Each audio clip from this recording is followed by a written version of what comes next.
guys, welcome to Ollny channel. Today I'm gonna show you how to install Ollny LED Christmas tree lights to elevate your holiday decor. Let's get started. We have all the accessories here. This is the metal base. You need to assemble the light's base first.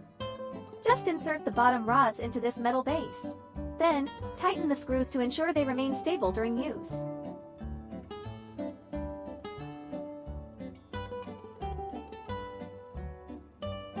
Keep in mind that the hooks on the base side should be facing upward. Once finished, you can start assembling the upright rods and the top star. Take out the rod with the thread, screw it into the metal base, and place the rest of the rods in order.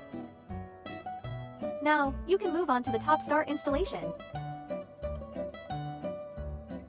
Untie the string lights. You can see that each string comes with a rubber band attached. Place them in the hooks of the bottom rods. Done.